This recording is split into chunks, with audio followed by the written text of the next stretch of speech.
نوح علیہ السلام کا ایک بیٹا سام تھا۔ عرب اور بنی اسرائیل اسی کی طرف منسوب ہیں۔ اسی سام کے پوتوں سے ہود علیہ السلام پیدا ہوئے۔ ان کا نسب نامہ اس طرح ہے: ہود بن عبداللہ بن رباح بن جارود بن عامر بن اوس بن ارم بن سام بن نوح۔ ہود علیہ السلام کی قوم کو قوم عاد اور قوم ارم بھی کہا جاتا ہے، کیونکہ عاد اور ارم ہود علیہ السلام کے اجداد تھے۔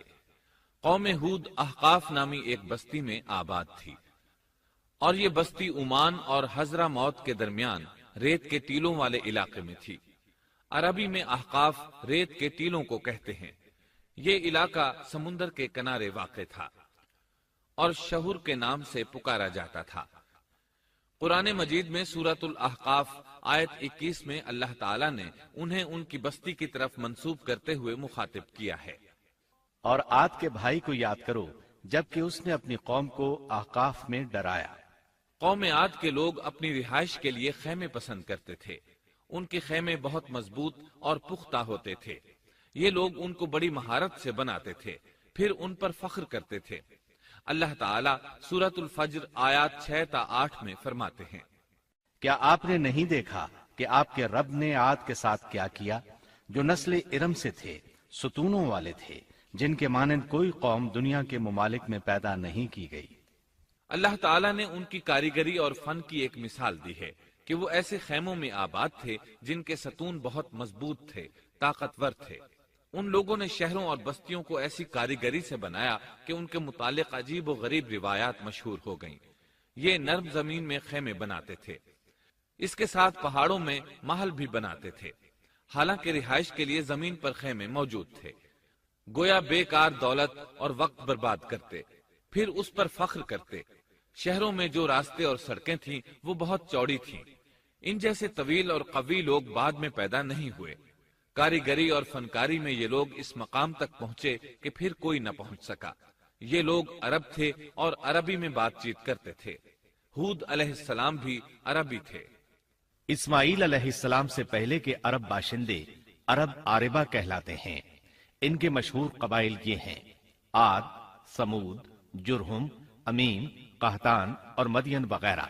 ابراہیم علیہ السلام کی اولاد میں اسماعیل علیہ السلام کے بعد آنے والے لوگ عرب مستعربہ کہلاتے ہیں۔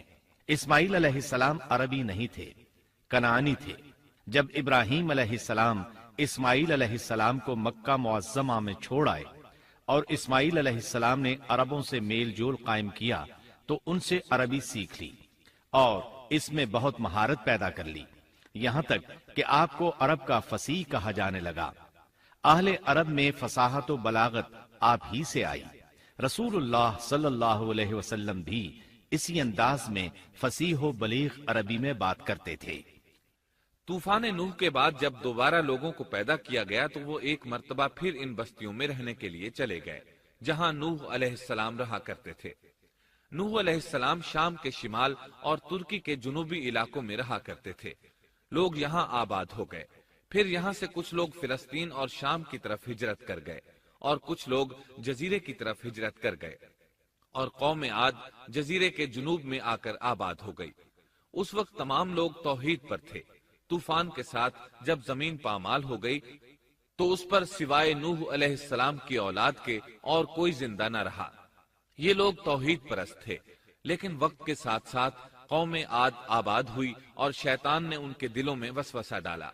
اس طرح وہ شیطان کی عبادت کرنے لگے۔ چنانچہ قوم نوح کے بعد سب سے پہلے جس قوم نے بت پرستی اختیار کی وہ قوم عاد تھی۔ اس قوم کو اللہ تعالیٰ نے بہت ڈیل ڈول دیا تھا، وہ بہت طاقتور قوم تھی۔ مفسرین بیان کرتے ہیں کہ ان کے جسم بہت مضبوط اور ٹھوس تھے، قد بہت لمبے تھے۔ آدم علیہ السلام کا قد 60 ہاتھ تھا، اس قوم کا قد بھی قریباً اتنا ہی تھا۔ اس طرف سورۃ الاعراف آیت 69 میں اشارہ موجود ہے۔ اللہ تعالیٰ فرماتے ہیں: اور تم وہ حالت یاد کرو جب اللہ نے تمہیں قوم نوح کے بعد جانشین بنایا اور ڈیل ڈول میں تمہیں زیادہ پھیلاؤ دیا، سو تم اللہ کی نعمتوں کو زیادہ یاد کرو تاکہ تم فلاح پا جاؤ۔ ہود علیہ السلام کی زبانی اللہ تعالیٰ ان کی فنکاری کو بیان کرتے ہوئے فرماتے ہیں کہ ہود علیہ السلام نے ان سے کہا: کیا تم ایک ایک ٹیلے پر بطور کھیل نشان لگا رہے ہو؟ مطلب یہ کہ یہ لوگ پہاڑوں کی چوٹیوں پر محل تعمیر کرتے تھے۔ جب ان سے کہا جاتا کہ تم رہتے تو زمین پر ہو اور گھر پہاڑوں پر بناتے ہو، اس کی کیا وجہ ہے؟ اور تم اتنے مضبوط محل تعمیر کر رہے ہو، گویا ہمیشہ یہیں رہو گے۔ وہ لوگ دراصل ٹیلوں، گھاٹیوں، دروں اور پہاڑوں پر عمارات تعمیر کرتے تھے، اور ان کا مقصد ان میں رہنا نہیں تھا، بلکہ صرف کھیل کود کے لیے ایسا کرتے تھے۔ ہود علیہ السلام نے انہیں جھنجھوڑا کہ تم ایسا کام کیوں کرتے ہو جس کا کوئی مقصد نہیں، جس کام کے فضول ہونے میں کوئی شک نہیں۔ ہود علیہ السلام انہیں واعظ کرتے تھے۔ اے میری قوم، اللہ نے تمہیں بڑی قوت سے نوازا ہے۔ تمہاری طاقت کا عالم یہ ہے کہ جب تم کسی پر ہاتھ ڈالتے ہو تو ظلم کرتے ہو، کوئی شخص تمہارے سامنے آنا گوارا نہیں کرتا۔ لہذا اللہ سے ڈرو اور میری پیروی کرو، اس سے ڈرو جس نے ان چیزوں سے تمہاری مدد کی۔ اللہ تعالیٰ نے اپنی ہر طرح کی نعمت، مال، اسباب، اولاد، باغات، شہر، قوت، جسامت اور صنعت کاری سے تمہیں نوازا ہے، لہٰذا تم اللہ سے ڈرو اور میری اطاعت کرو۔ لیکن ان کی قوم نے کوئی اثر نہ لیا، نہ ان پر ایمان لائی، الٹا لگی تکبر کرنے، اللہ کی حمد کی بجائے اس کی ناشکری کرنے لگی۔ اور تکبر کے بارے میں بات یہ ہے کہ جب سے ابلیس نے اس کو اختیار کیا، یہ اس وقت سے آزمائش بن چکا ہے۔ اللہ تعالیٰ سورہ حامیم السجدہ آیت 15 میں فرماتے ہیں، بس قوم عاد نے تو بے وجہ زمین میں سرکشی شروع کر دی اور کہنے لگے کہ ہم سے زوراور کون ہے؟ کیا انہیں یہ نظر نہ آیا کہ جس اللہ نے انہیں پیدا کیا ہے وہ ان سے بہت ہی زیادہ زوراور ہے؟ جب یہ لوگ اپنی سرکشی اور کفر میں حد سے بڑھ گئے، تب اللہ تعالیٰ نے ہود علیہ السلام کو ان کی طرف بھیجا۔ انہوں نے انہیں اللہ کی طرف بلایا اور کہا، اے میری قوم، اللہ کی عبادت کرو، اس کے سوا تمہارا کوئی معبود نہیں۔ کیا تم ڈرتے نہیں؟ قوم کے کافر سردار کہنے لگے، ہم تو دیکھتے ہیں کہ تو نیری بے وقوفی میں ہے، ہمارے خیال میں تو جھوٹا ہے۔ اس پر ہود علیہ السلام نے فرمایا، میری قوم، میں بے وقوف نہیں، میں تو تمام جہانوں کے پروردگار کی طرف سے بھیجا گیا ہوں، تمہیں اپنے رب کے پیغامات پہنچا رہا ہوں، اور ہوں بھی تمہارا دلی خیر خواہ اور امانت دار۔ کیا تم اس بات سے تعجب کرتے ہو کہ تم میں سے ایک شخص کی معرفت، اللہ کا ذکر تم تک پہنچا کہ وہ تمہیں خبردار کر دے؟ تم اللہ کی اس نعمت کو یاد کرو کہ اس نے تمہیں قوم نوح کے بعد خلیفہ بنایا اور ڈیل ڈول میں تمہیں زیادہ پھیلاؤ دیا۔ تم اللہ کے احسانات کو یاد کرو تاکہ فلاح اور نجات پا جاؤ۔ ہود علیہ السلام نے اللہ کی عظیم نعمتوں کے ساتھ انہیں نصیحت کی، لیکن وہ بدبخت کفر ہی کرتے رہے۔ آخر انہیں جھنجھوڑنے کے لیے انہوں نے فرمایا، اے میری قوم، اللہ ہی کی عبادت کرو، اس کے سوا تمہارا کوئی معبود نہیں۔ تم تو صرف بہتان بازی کر رہے ہو، یعنی جن بتوں کی تم پوجا کر رہے ہو ان کی پوجا تم نے خود گھڑی ہے۔ اللہ تعالیٰ نے تو اس کے متعلق کوئی دلیل نازل نہیں فرمائی۔ میری قوم کے لوگوں، میں تم سے اس دعوت و تبلیغ کی کوئی اجرت نہیں مانگتا، میرا اجر اس کے ذمے ہے جس نے مجھے پیدا کیا ہے، تو کیا تم پھر بھی عقل سے کام نہیں لیتے؟ اے میری قوم کے لوگوں، اپنے رب سے گزشتہ گناہوں کی معافی طلب کرو، آئندہ گناہوں سے توبہ کرو، تاکہ وہ برسنے والے بادل تم پر بھیج دے اور تمہیں طاقت میں اور بڑھا دے، تاکہ تم گناہگار ہونے کے باوجود روگردانی نہ کرو۔ ہود علیہ السلام مسلسل انہیں دعوت دیتے رہے، لیکن وہ ظالم قوم نوح کی طرح ان کا مذاق اڑانے لگی اور کہنے لگی، ہمارے خیال میں تو بے وقوف ہے، اور شاید تو ہمارے کسی معبود کے بڑے جھپٹے میں آ گیا ہے، تو ہمارے بتوں کو برا کہتا ہے، اس لیے ان میں سے کسی کی مار تم پر پڑی ہے، اسی لیے تو ذہنی مریض بن گیا ہے۔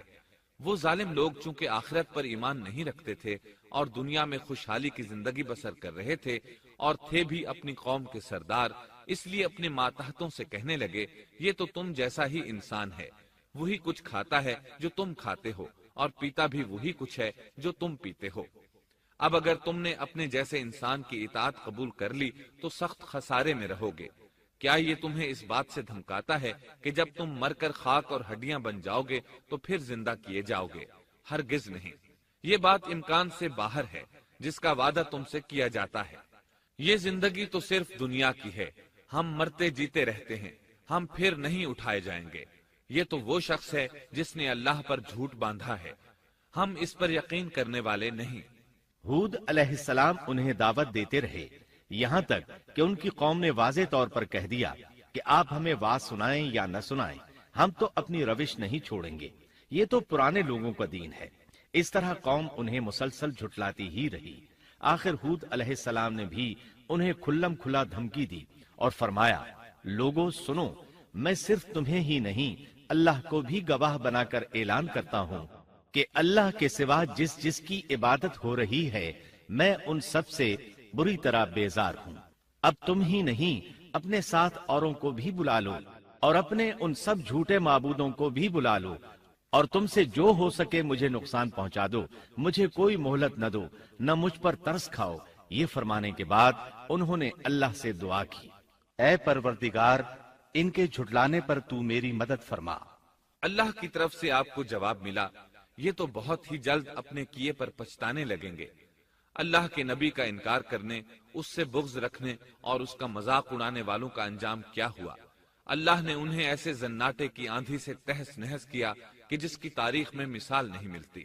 اللہ نے ان سے بارش روک لی، اس سے خشک سالی کی کیفیت پیدا ہو گئی، درخت اور پھل ختم ہو گئے، وہ لوگ بارش کی خواہش کرنے لگے۔ اسی حالت میں ایک دن اللہ نے انہیں عذاب دینے کا ارادہ فرمایا۔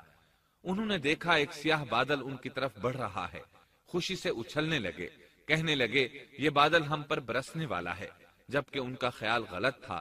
دراصل ابر کی صورت میں یہ وہ قہر الہی تھا جس کے آنے کی وہ جلدی مچا رہے تھے۔ وہ عذاب ان کی بستیوں کی تمام چیزوں، پھلوں، خیموں، درختوں کو تہس نہس کرتا ہوا آیا۔ اسے اللہ کا یہی حکم تھا۔ آندھی اس قدر زبردست تھی کہ پہاڑوں پر ان کے تعمیر کردہ محلوں تک کو اڑا لے گئی۔ مجرموں کا یہی بدلہ ہے۔ اللہ تعالیٰ سورۃ الزاریات آیت 41 اور 42 میں فرماتے ہیں، اسی طرح عادیوں میں بھی ہماری طرف سے تنبیہ ہے، جبکہ ہم نے ان پر خیر و برکت سے خالی آندھی بھیجی، وہ جس چیز پر گرتی تھی اسے بوسیدہ ہڈی کی طرح چورا چورا کر دیتی تھی۔ اس آندھی نے ہر چیز کو فنا کر کے رکھ دیا۔ اللہ تعالیٰ ان کی تباہی ایک جگہ ان الفاظ میں بیان کرتے ہیں، قوم عاد نے بھی جھٹلایا، پس کیسا ہوا میرا عذاب اور میری ڈرانے والی باتیں۔